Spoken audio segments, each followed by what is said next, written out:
All right, let's talk about something that seems super simple, but is actually a huge puzzle in physics. Have you ever thought, hey, what if I just cut a magnet right down the middle? You get a pure North Pole on one side and a pure South on the other, right? I mean, it makes perfect sense.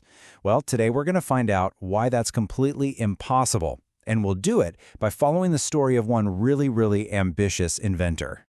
So let's meet our guy. He's got this, let's call it a friendly rivalry in his head with, you guessed it, Elon Musk.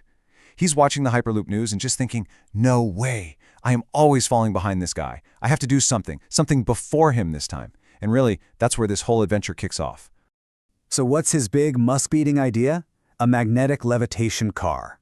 I mean, just picture it. A car that literally floats above the road. No friction, crazy efficient, totally silent. But here's the kicker, and it's a big one. He wants to do it on the cheap. He's thinking, no way am I using expensive electromagnets that'll just eat up electricity. He's on the hunt for a simple, elegant, and most importantly, affordable solution. And his idea? It's one of those that seems so simple you wonder why no one else thought of it. He just wants to use plain old permanent magnets. You know, the kind you stick on your fridge. We all learned this back in school, right? Like poles push away, opposite poles pull together. That's it. His entire dream is riding on that one basic rule of physics. Okay, so this is where our innovator really thinks he's cracked the code. He comes up with this plan that in his mind is totally genius.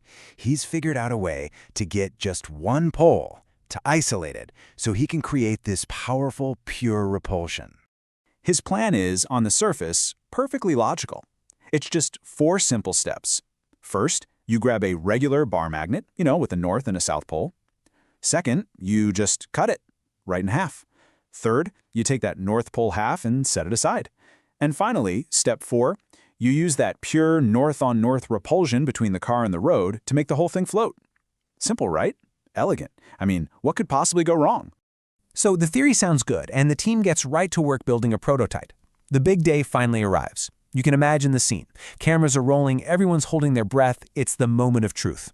Our inventor, probably already dreaming of magazine covers, slides into the driver's seat for the very first test run. And what happens? It's a total unmitigated disaster. The car kind of moves forward for a split second. You think, hey, it's working, but then, bam! It violently flips over and slams down onto the road, sticking to it like super glue. I mean, instead of floating, it's now stuck fast. It did the exact opposite of what he wanted. So what on earth just happened? Why? The engineer is just scratching his head, totally baffled. He's swearing up and down that he only used the north pole halves of the magnets. So if that's true, where did all that attraction come from? This failure, this is the mystery we've got to solve. So while our team is standing there completely confused, a voice from the crowd, let's call her our expert, steps forward. She's here to explain the bit of fundamental physics they completely overlooked. And to get why that magnet plan failed so spectacularly, we first have to get the huge difference between electric fields and magnetic fields. Okay, check this out. On one hand, you've got an electric field. It's pretty simple. It starts at a positive charge and it ends at a negative charge. And you can totally have a positive charge just hanging out by itself. But then you look at a magnetic field. It's a whole different ballgame. It always exists as a continuous, closed loop. There's no start and there's no end. And this right here is the absolute key. A magnetic field line comes out of the North Pole, right? It goes around to the South Pole on the outside, and then, this is the part everyone forgets, it keeps going inside the magnet from south all the way back to north, making a perfect unbroken loop. It literally never stops. All right, so a magnetic field is a closed loop. So what? What does that have to do with our flipping car? Well, everything. That idea of a continuous loop is the exact reason why you can't just slice a magnet in half and get a single pole. See, the answer isn't in that big hunk of metal you're holding. To find the real reason, we have to go way down to the atomic level. It all comes down to one tiny fundamental particle, the electron. So get this. Every single electron in the universe has its very own tiny little looping magnetic field. We call it a magnetic dipole. It's just part of what an electron is, like its negative charge. You can't separate the north from the south of an electron's field any more than you can separate the two sides of a coin. It's a single complete package. So this is what separates a magnet from just a regular chunk of metal. In a normal piece of iron, all those tiny electron magnetic fields are pointing every which way. They're a total mess. They all cancel each other out. But in a magnet, something special happens.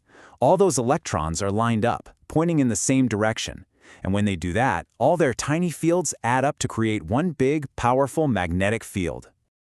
Okay, let's go back to our inventor and his saw. When he cut that bar magnet, yeah, he sliced through the metal, but what he didn't do, what he couldn't do, was cut the tiny magnetic field loops of the electrons themselves. Those things are fundamental. They're unbreakable. So what's the result?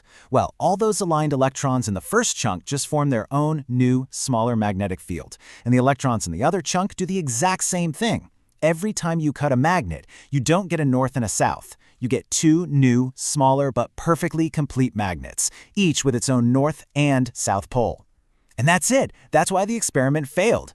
That supposedly north piece of the magnet instantly grew a brand new south pole on the cut side, and that's what grabbed onto the track and flipped the car. So our innovator, after getting this crash course in physics, has a classic light bulb moment. He's thinking, okay, so magnetic monopoles don't exist, but electric monopoles, those single positive or negative charges, they do exist. Wait a minute, maybe I've been using the wrong force this whole time. And his new plan makes a lot of sense. Forget magnets, let's switch to an electric field. We can just put a strong positive charge all over the road, and a strong positive charge on the bottom of the car. We know positive repels positive, so the car should float. The basic idea is the same, but this time it's built on a force where you actually can isolate a single charge. And that leads us right to our final question.